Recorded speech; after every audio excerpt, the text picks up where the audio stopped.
Welcome to Utah's Fly Corner. Today I'm going to show you how to tie a quill body Nicheo. It's a great dry fly.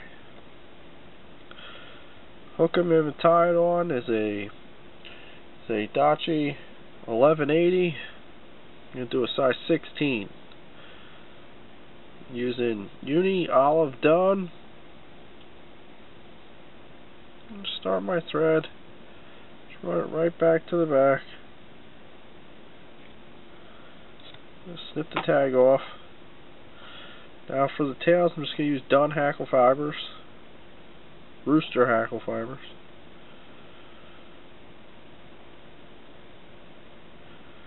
Just pull off a decent amount, about 6 to 8 or so. Measure them. You want them at least the length of the shank.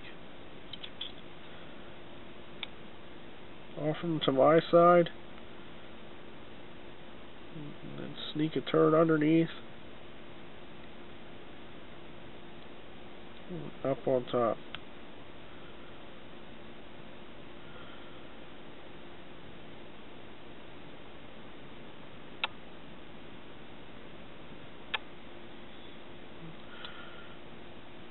See how they're sitting? They're sitting good. Just leave it like that. I also did a video of dyeing some peacock quills, and in that video I dyed them this nice dark color here. Grab a different one there. There we go. I dyed them this nice olive color. That's what I'm going to do. And catch that little bit of skin in on my side.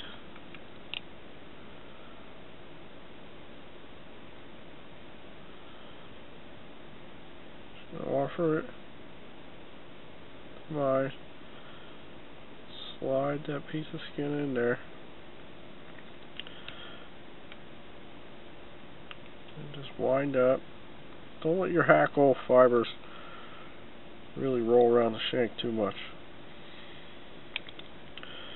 And just for a little bit of taper, I'm going to go halfway down, come halfway back up. Now you can put glue or something on there if you want. I usually don't bother. But just your first turn, just make sure you smoosh down with your finger.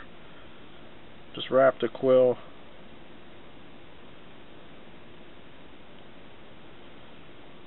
Wind it right on up, right to where you stopped your thread. Cross your thread, tie them off, snip your butt end. Now that's your body done.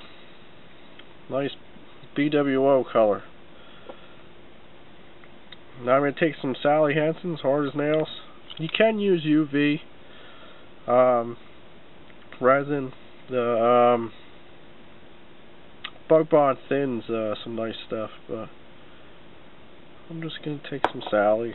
It's a nice thin coat. I haven't found anything that's more durable than Sally's is.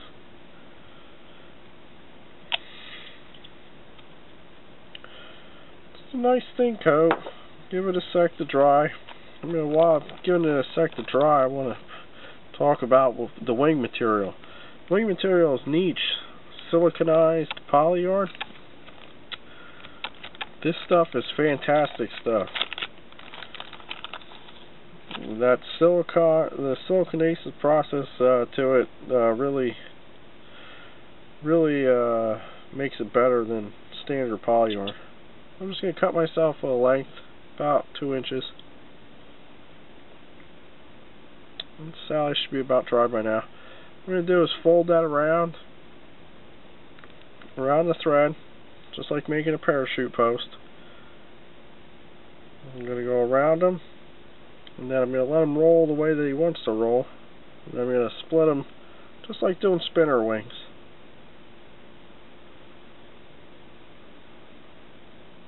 Throw 2 figure 8s in there. Then I'm going to throw 2 wraps around each one. And put tightening wraps in. Now this guy, put 2 wraps around him. Tighten those up.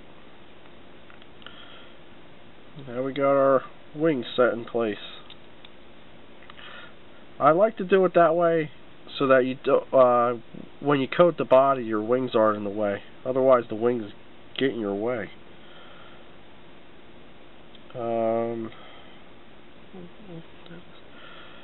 You got a hackle here. I want to make sure. I like with the hackle. I'm gonna put a Dun hackle on it. It's a BWO, so we're gonna go with a Dun. With the hackle, I like it to be a little bit oversized.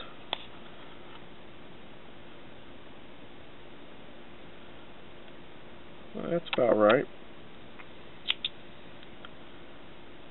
Now this hackle I have here too, it's a genetic hackle, but it's not one of the stiffest ones you could possibly get. It's actually a little soft. And that, I think that helps with the fly. I'm going to tie that in.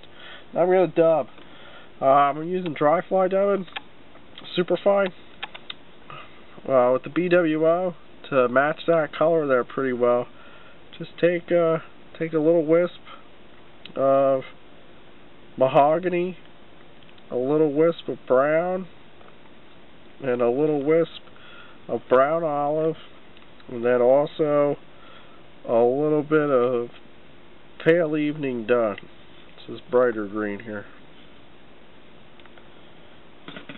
Take a couple pinches of that, and then just blend it in your fans, just folding it over, doing a little fold blend. Just pull on it and pull some of the fibers out, and stack them back on top of each other, and just get it to blend. Now I'm going to dub.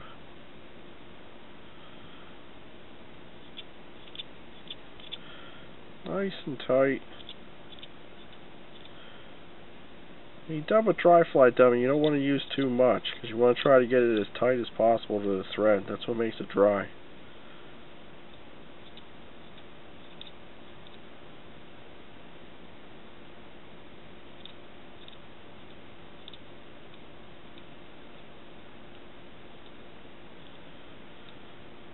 That should be enough.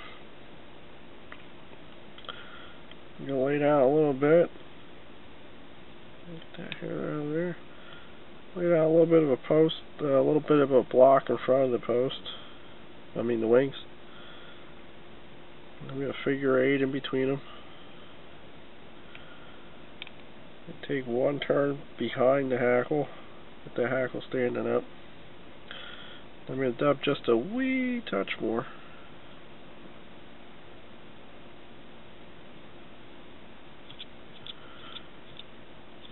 Just a wee bit more. Okay. Now this is the part that makes it different from other flies. I'm going to make a dubbing loop out of this noodle here. It's a little hard with this vise. But a different vise would be probably easier. But make a dubbing loop. I'm just going to get that dubbing loop secure. Then we bring the thread to the front. Couple of wraps, nice and tight. And then I'm gonna wind my hackle.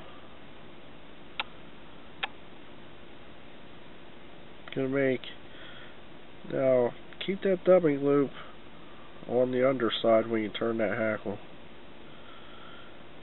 Take 2 turns in the rear. Come on up to the front, right in front of the wing. Take yourself another turn. And then make one more. Cut your thread. Hackle on the way up. Pull him forward. Pull him back. Get one turn in front there. Snip him out. Now I like to put a half hitch in.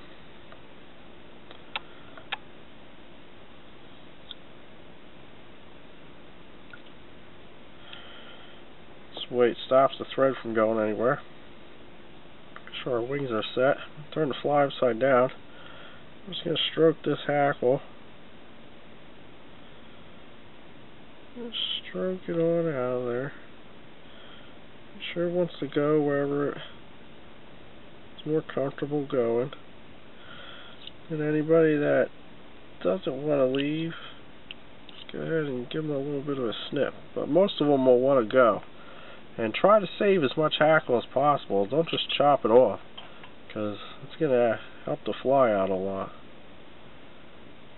Okay. Make sure your thread's not caught in your wings.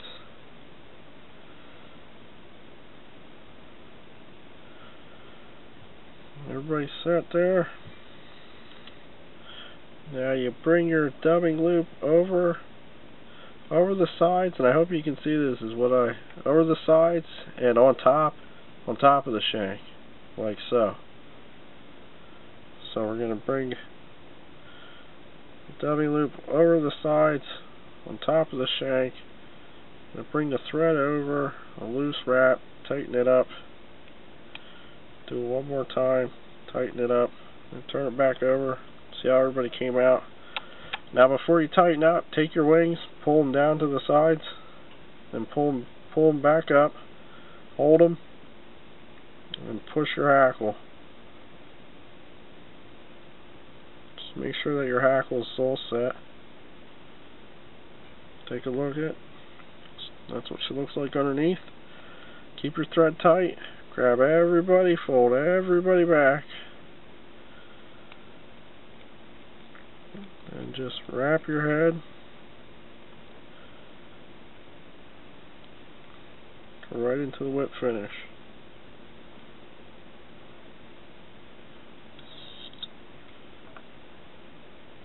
Tighten up. Snip your thread. Take your little piece of dub there. Get him real close with those scissor points. Snip that guy out of there. Bit of fuzzy caught in the front there. Get it out of there. Now just grab your wings. Push your hackle back to where it belongs. Grab your hackle and pull on it a little bit.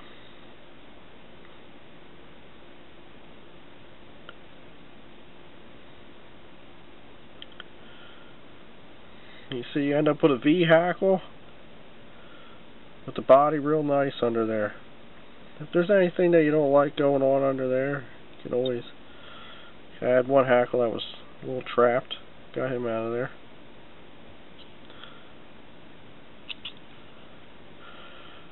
But the result is you get that nice body look with the V hackle. With a parachute hackle, you can't get the hackle fibers to sit below the shank. With doing it this way, you get the benefit of chopping a V into it, but you keep the body looking nice for the fish. Now we're going to cut the wings. The wings, you can just chop them. It doesn't matter too much, but I like to go fancy with them. I take the curved scissors, cut them a little bit longer than the body, because mayflies do have big wings. And then just shape them up. Cut those back ends off on an angle.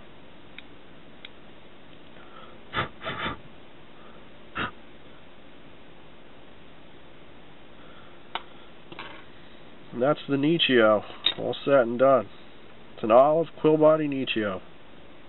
This fly floats and it keeps flowing.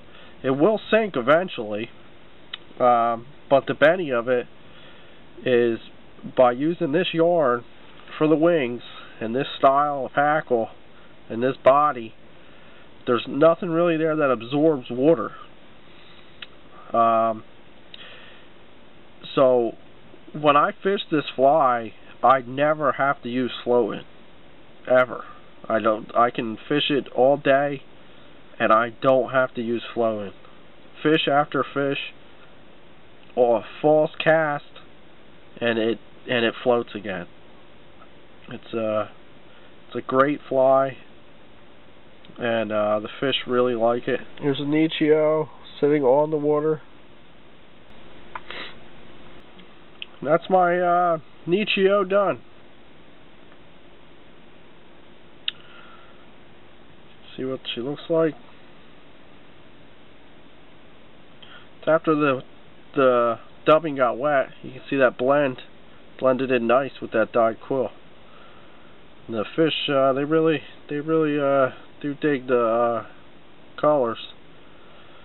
That's for sure. But I'm Johnny Utah. It's my Nicheo Dun. Check me out, www.utahsflycorner.com.